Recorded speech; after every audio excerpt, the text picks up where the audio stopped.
Hello guys, welcome back to my channel. ഇന്ന് എൻ്റെ ഉള്ളത് 2025 model KTM adventure standard variant ആണ്. വണ്ടിയെക്കുറിച്ച് പറയുകയാണെങ്കിൽ ഒരു രക്ഷയില്ല കേട്ടോ. എനിക്ക് സത്യം പറഞ്ഞാൽ ഇതിൻ്റെ ഗിയറിങ്ങും ലുക്സും എല്ലാം ഭയങ്കരമായിട്ട് എനിക്ക് ഇഷ്ടപ്പെട്ടു. ലുക്സ് എന്ന് വെച്ചാൽ നല്ലൊരു രീതിയിലാണ് ഫേസ് ലിഫ്റ്റ് KTM ഇതിനെ ചെയ്തേക്കുന്നത്.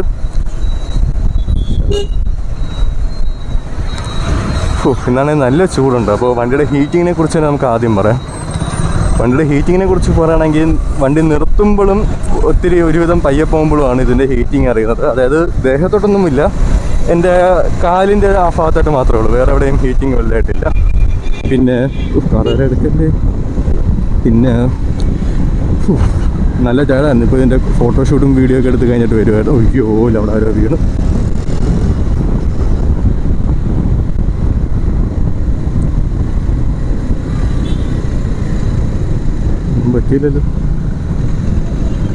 പറ്റിയില്ല. അപ്പോൾ വണ്ടിയുടെ എഞ്ചിനെ കുറിച്ച് പറയുകയാണെങ്കിൽ 398cc LC4C എഞ്ചിനാണ്. LC4C, അയ്യോ ഞാൻ LC4Cയുടെ ഫുൾ മറന്നു. ലിക്വിഡ് കൂൾഡ് 4 എന്തോ ആയിരുന്നു, ഞാൻ C ഓർമ്മ വരുന്നില്ല. അത് ഞാൻ നോക്കിയിട്ട് വീഡിയോയുടെ താഴെയായിട്ട്. ഇതിനെങ്ങാട്ടി സൗണ്ടല്ലോ ഓട്ടോയ്ക്ക്. അപ്പോൾ ഞാൻ വീഡിയോയുടെ താഴെയായിട്ട് കൊടുത്തേക്കാം. അപ്പോൾ വണ്ടിക്ക് 45.6 ഹോഴ്സ് പവർ വരുന്നത്. പിന്നെ 39 ന്യൂട്ടൺ മീറ്റേഴ്സ് ഓഫ് ടോർക്കുമാണ്. അതായത് പഴയ എൻജിനെ വെച്ച് നോക്കുവാണെങ്കിൽ അറൗണ്ട് 2-3 വ്യത്യാസമേ ഉള്ളൂ രണ്ടിലും, ഹോഴ്സ് പവറിലും പിന്നെ ടോർക്കിൻ്റെ കാര്യത്തിലും. പിന്നെ എൻ്റെ അഡ്വഞ്ചറായിട്ട് എൻ്റെ എക്സാണ് പറഞ്ഞുള്ളൂ 100 വയസ്സ് എക്സ്. നമ്മളെ ഫ്രണ്ട് ആകാശല്ലേ, നമ്മളെ ഫ്രണ്ട് ആകാശാണ്. അപ്പോൾ പുള്ളിക്കാരൻ വണ്ടി സർവീസ് കൊടുക്കാനായിട്ട് ഷോറൂമിലോട്ടാണ് പോകുന്നതെന്ന് തോന്നുന്നു. എക്സിൻ്റെ കാര്യം പറഞ്ഞുള്ളൂ 100 വയസ്സ് കണ്ടോ. അയ്യോ ഓട്ടോക്കാരൻ എന്തോ പറഞ്ഞുകൊണ്ടിരുന്ന.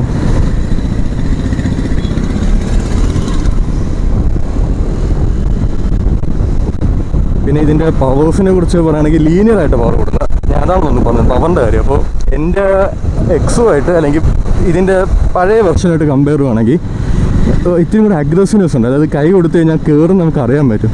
പക്ഷേ ഇതിൽ കൈ കൊടുത്തു കഴിഞ്ഞാൽ ലീനിയറായിട്ടാണ് പവർ കയറുന്നത്. ഒരു എന്തോ പറയുന്നത്, എൻജിൻ ഇത്തിരി കൂടെ ശാന്തമായ പോലെ. പഴയ ആ KTMൻ്റെ എഞ്ചിനായിട്ട് കമ്പയർ ചെയ്യുമ്പോൾ ഇത് ഇത്രയും കൂടെ എന്തോ പറയുന്നത് ശാന്തമായി, ഒന്ന് ഒതുങ്ങിയ പോലെ. ഞാൻ പറയാൻ കാരണം വെച്ചാൽ 3ാം ഗിയറിലൊക്കെ ഭയങ്കര ലോ ആൻഡ് ടോർക്ക്. വണ്ടി അറിയുന്നില്ല എന്തോ പറയുന്നത്, നോക്കിങ് ഇതൊന്നും ഇല്ലാതാണ് വണ്ടി പോകുന്നത്. നോക്കിങ്ങിൻ്റെ കാര്യം പറഞ്ഞപ്പോൾ എഞ്ചിൻ ഓഫായത് അത് ഞാൻ അറിഞ്ഞത് പോലുമില്ല. അത്രയ്ക്കും സൈലൻ്റായിട്ടാണ് ബൈക്ക് പോകുന്നത്. ചൂട് കാരണം പെട്ടെന്ന് ടയർഡാവുന്നുണ്ട് നല്ല. പിന്നെ വണ്ടിയുടെ മെയിൻ ഫീച്ചർ എന്താണെന്ന് വെച്ചാൽ ഇതിൽ ക്രൂസ് കൺട്രോൾ വരുന്നുണ്ട്. കണ്ടോ, അത് ഞാൻ നല്ലൊരു സ്ട്രൈറ്റ് റോഡ് കിട്ടുമ്പോൾ ഞാൻ ക്രൂസ് കൺട്രോൾ കാണിക്കാം. ഞാൻ എന്താ പറയുക, നേരെ പോവാം. എനിക്കിതിൻ്റെ ക്രൂസ് കൺട്രോൾ ഒന്ന് കാണിക്കണം, ഞാൻ വീഡിയോ എടുക്കുക. ഓക്കെ അപ്പോൾ ബാക്ക് എന്നാൽ അത്. അപ്പോൾ നമുക്ക് ഇവിടെ നിന്ന് റൈറ്റ് എടുത്തിട്ട് ഞാൻ ഇതിൻ്റെ ക്രൂസ് കൺട്രോൾ ഒന്ന് കാണിച്ചു തരാം എങ്ങനെയാണ് വർക്ക് ചെയ്യുന്നതെന്ന്. ബസ് വരാൻ വിഷയം തന്നെ എന്താ, സെക്കൻഡിൽ നിന്നൊക്കെ 15 ചുമ്മാ എടുത്തുകൊണ്ട് വന്നു, ഒരു ഇതും ഇല്ല. പിന്നെ ഇതിൻ്റെ ക്വിക്ക് ഷിഫ്റ്റർ ഞാൻ പറയുന്നത്, കമ്പനിക്കാർ പറയുന്നത് 4000-5000 വെച്ച് ഷിഫ്റ്റ് ചെയ്യുന്ന കുഴപ്പമില്ലാത്തതെന്ന്. പക്ഷേ ഞാൻ ഈ സെക്കൻഡും തേർഡും ഒക്കെ ഇടാൻ നേരത്ത് ചെറിയൊരു ജെർക്കിംഗ് ഉണ്ട്. അതെ, ഇപ്പോൾ തേർഡിൽ നിന്ന് 4th 5th ഞാൻ പറഞ്ഞ ഇത്തിരി കൂടെ ഹയർ ഗിയറിൽ ചെന്നിട്ട് ഇടാനാണ് നല്ലതെന്ന് വെച്ചാൽ അപ്പോൾ എന്തോ പറയുന്നത് സ്മൂത്തർ ഷിഫ്റ്റിംഗ് കിട്ടും. അപ്പോൾ നമുക്ക് ഇവിടുന്ന് വളഞ്ഞിട്ട് വണ്ടിയുടെ ക്രൂസ് കൺട്രോളിനെ കുറിച്ച് പറയാം. അപ്പോൾ നമുക്ക് ക്രൂസ് കൺട്രോൾ സെറ്റ് ചെയ്യാം.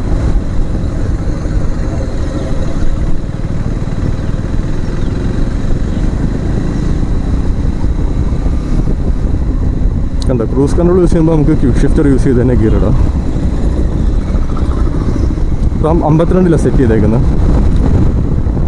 5ാമത്തെ ഗിയർ ഹാൻഡ് ഫ്രീ ആണ്, ആക്സിലേറ്റർ കൊടുക്കുന്നില്ല. വണ്ടി സ്മൂത്തായിട്ട് എന്തോ പറയുന്നത് സ്പീഡിൽ പോകുന്നത് കണ്ടോ. അത് നല്ലൊരു അഡ്വാൻറ്റേജാണ്. ഇതാണ് ഞാൻ പറഞ്ഞത്, ക്രൂസ് കൺട്രോൾ ഉണ്ടെങ്കിൽ വണ്ടി നമുക്ക് ഹൈവേയിലേക്ക് മുമ്പ് ഇങ്ങനെ സെറ്റ് ചെയ്ത് കഴിഞ്ഞാൽ പിന്നെ വണ്ടി തനിയെ അങ്ങ് പോയിക്കോളും.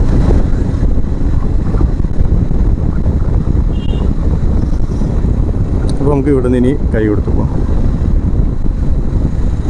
ക്ലച്ചോ ബ്രേക്കോ ഏതെന്ത് പിടിച്ചാലും വണ്ടി എന്ത് പറയുന്നത് ക്രൂസ് കൺട്രോൾ ഉടനെ ഡിസെൻഗേജ് ആവും. അത് നല്ലൊരു കാര്യമാണ്.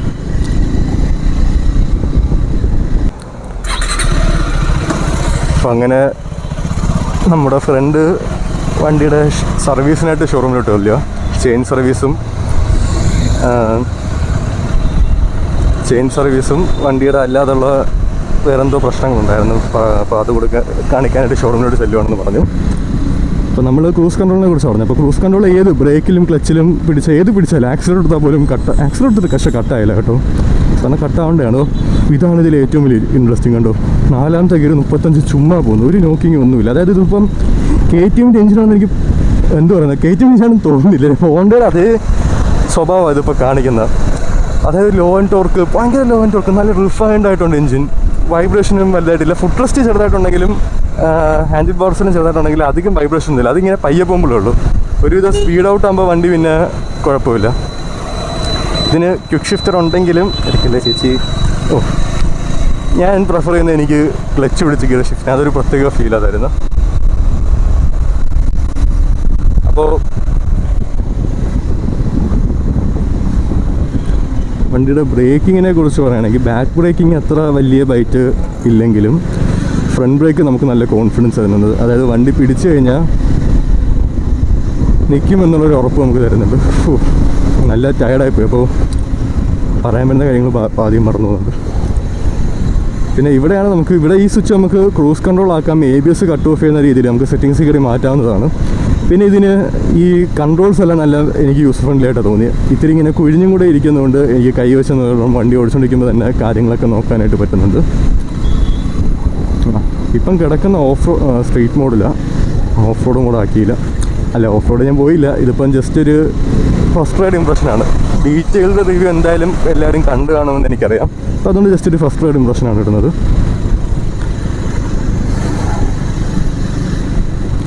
നല്ല ട്രാഫിക് ഉണ്ട്. വണ്ടി ഒന്ന് കൈ കൊടുത്തൊന്ന് ഓട്ടിക്കാൻ പോലും പറ്റൂല. അത് സ്ഥലമില്ല, അത് വേറെ കാര്യം. കൊല്ലത്ത് അതിനുള്ള സ്ഥലം ആകെ ആ ബൈപ്പാസ്സായിരുന്നു. ആ ബൈപ്പാസും ഇപ്പം വികസനത്തിൻ്റെ അല്ല, മറ്റേ ഹൈവേയുടെ ഇതിൽ പോയപ്പോൾ ബൈപ്പാസും പോയി. പിന്നെ നല്ല റോഡൊന്നും എനിക്ക് ഇതുവരെ കിട്ടിയില്ല. പിന്നെ സീറ്റിംഗ് എർഗണോമിക്സ് ആണെങ്കിൽ സീറ്റിംഗ് കംഫർട്ടുണ്ട്. കുഴി വരുന്ന ഇതൊന്നും അറിയുന്നില്ല. പക്ഷേ സീറ്റിൻ്റെ സ്റ്റോക്കായിട്ട് വരുന്ന കുഷനിങ് കൊള്ളത്തില്ല. അതൊന്നെങ്കിൽ നമ്മൾ എയർ സീറ്റ് മേടിച്ച് വയ്ക്കുകയോ അല്ലാതെ കുഷനിങ് ആഡ് ഓൺ ചെയ്താൽ മതി, അത് മാറിക്കോളും. പിന്നെ പില്ലൻ ഫ്രണ്ട്ലി ആണെന്ന് വെച്ചാൽ ബാക്കിൽ ഇരുന്നിട്ട് എനിക്ക് വലിയ കുഴപ്പമൊന്നുമില്ല. അധികം നേരം ഇരുന്നില്ല. ജസ്റ്റ് ഒരു 1-2 കിലോമീറ്ററിനെ ആയിരുന്നുള്ളൂ. അതുവരെ എനിക്ക് കുഴപ്പമൊന്നും തോന്നിയില്ല. ലോങ് പോകുമ്പോൾ എന്തായാലും ബാക്ക് പെയിനും ലോവർ ബാക്ക് പെയിനൊക്കെ എടുക്കാൻ ചാൻസ് ഉണ്ട്. എന്നുവെച്ചാൽ എന്താ പറയുന്നത്, കുഷനിങ് അത്ര എന്താ പറയുന്നത് ഫ്രണ്ട്ലി അല്ല. ഇപ്പോൾ ഹീറ്റിങ് നല്ല കാലിലടിക്കുന്നുണ്ട് കേട്ടോ. ആണെങ്കിൽ മറ്റേ മേലോട്ടല്ല, കാലിൻ്റെ സൈഡിലായിട്ട്. ഇപ്പോൾ അല്ലാതെ മേളിൽ നിന്ന് അടിക്കുന്നത് ഈ സൂര്യൻ്റെ ചൂട്. കറുത്ത പാൻസും കൂടി ഇട്ടേക്കുന്നതുകൊണ്ട് നല്ലോണം ഹീറ്റ് അടിക്കുന്നുണ്ട്. പിന്നെ മിറേഴ്സിനെ കുറിച്ച് പറയുകയാണെങ്കിൽ എനിക്ക് മിറേഴ്സ് ഇഷ്ടപ്പെട്ടു. ഇത്തിരി തല താഴ്ത്തി നോക്കണമെന്നുണ്ടെങ്കിലും വണ്ടിയുടെ ബാക്കിൽ വരുന്ന ഏത് വണ്ടിയാണെന്ന് വരെ ഉള്ളത് നല്ലോണം കാണാൻ പറ്റുന്നുണ്ട്. വിസിബിലിറ്റിയിലൊന്നും വലിയ കുഴപ്പമില്ല. പിന്നെ വിൻ പ്രൊട്ടക്ഷൻ്റെ കാര്യം പറയുകയാണെങ്കിൽ എനിക്ക് ഇത് സത്യം പറഞ്ഞാൽ ലുക്ക് വേണ്ടി വെച്ചാണൊക്കെ എനിക്ക് തോന്നുന്നത്. അതായത് ഞാൻ ഒരു 70-80 വരെ പോയപ്പോൾ എനിക്ക് പ്രൊട്ടക്ഷൻ കിട്ടി. അത് കഴിഞ്ഞ് പോയപ്പോൾ പിന്നെ കുഴപ്പമില്ല. അതായത് എൻ്റെ KTM പോലെ തന്നെ, എൻ്റെ അഡ്വഞ്ചർ പോലെ തന്നെയാണ് ഇത് എനിക്ക് ഫീൽ ചെയ്തത്. ഇവിടെ ഒന്നും വലിയ കുഴപ്പമില്ല. ഹെൽമെറ്റിൻ്റെ അവിടെ ആയിട്ടായിരുന്നു. ഇതിന് എനിക്ക് നീളം നല്ല ഉണ്ടായിട്ട് ഞാൻ 6 ഫുട്ട് ഉണ്ട്. അപ്പോൾ അതുകൊണ്ടായിരിക്കും ഞാനിപ്പോൾ ഇതിനെക്കാട്ട് നല്ല പൊങ്ങിയായിരിക്കുന്നത്. അപ്പോൾ അതുകൊണ്ടായിരിക്കും എനിക്ക് അങ്ങനെ തോന്നിയത്. എനിക്കാണെങ്കിൽ എൻ്റെ ബൈക്കിൽ നിന്ന് പെട്ടെന്ന് ഇപ്പോൾ ഞാൻ ഓണിന് വരാം ക്രൂസ് കൺട്രോളിൻ്റെ സ്പീഡ് ഓൺ ബട്ടണിലാണ് കയറി നിൽക്കുന്നത്. പെട്ടെന്ന് സത്യം പറഞ്ഞാൽ നോക്കി 4ാമത്തെ ഗിയർ 35-30 ഒരു നോക്കിങ്ങിനകത്ത് പോകുന്നത്. എനിക്ക് സത്യമായിട്ടും പറഞ്ഞാൽ ഞാൻ ഭയങ്കരമായിട്ട് ഇമ്പ്രസ് ആയി കേട്ടോ KTMൻ്റെ ഈ എഞ്ചിൻ ട്യൂണിങ്ങിൽ. പവർ ഇത്തിരി എന്താ പറയുക ലീനിയറായിട്ടാണ് കയറുന്നതെങ്കിലും പക്ഷേ ഭയങ്കര സ്മൂത്ത് ഔട്ടായി വണ്ടി. ഞാൻ ഭയങ്കരമായിട്ട് അതിശയപ്പെട്ടു പോയി കേട്ടോ. ഇതാട്ടോ 30 പോകുന്നത്. എൻ്റെ ബൈക്കിൽ 30 പോകുന്നില്ല, 35 വരെ 4th ഗിയർ പോകുന്നത്. അതും ചെറിയ നോക്കിങ് കാണിക്കുന്നത്. ഇപ്പോൾ ഒരു നോക്കിങ്ങും ഇല്ലതാ, സ്മൂത്തായിട്ട് പോകുന്നു. ഇപ്പോൾ കൈ കൊടുത്ത് നോക്കാം. കാല് പൊളും. കൈ എടുത്തപ്പോൾ സുഖമായിട്ട് കയറിയും പോകുന്നുണ്ട്. എനിക്കൊന്ന് KTM ഹോണ്ടക്കാരായിട്ട് ടൈപ്പ് ചെയ്തുണ്ടാക്കിയ എഞ്ചിനാണെന്നാ. അമ്മാതിരി പവറും ലോ ആൻഡ് വർക്കും ഉണ്ട്. ഞാൻ ഒന്ന് പേടിച്ചു പെട്ടെന്ന്.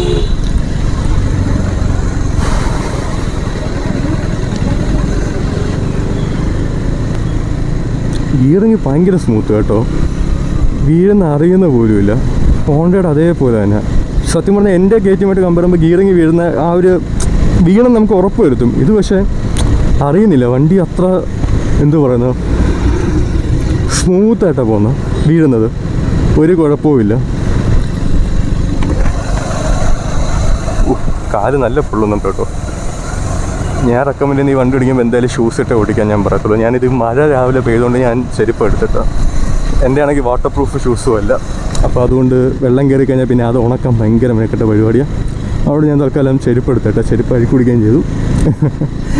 അപ്പോൾ കാഷ്വൽസ് ഇട്ട് ഇപ്പോൾ ഇന്ന് വണ്ടി ഓടിക്കുന്ന മഴയെ പിടിച്ചു. പക്ഷേ എന്നിട്ട് നോക്കി മഴ പെയ്തതുമില്ലല്ലോ, എന്തൊരു വെയിലാണ്. അങ്ങനെയാണ്. ഇത്രയൊക്കെ ഉള്ളൂ വണ്ടിയെക്കുറിച്ച് ഉള്ള വിശേഷങ്ങൾ. വീഡിയോ ഇഷ്ടപ്പെട്ടാൽ നിങ്ങൾ ലൈക്ക് ചെയ്യുക, ഷെയർ ചെയ്യുക, കമൻറ്റ് ചെയ്യുക ആൻഡ് സബ്സ്ക്രൈബ് ചെയ്യുക. പുതിയൊരു വീഡിയോ വരുന്നതുവരെ നമുക്ക് വീണ്ടും കാണാം. Again thanks for watching. Bye bye.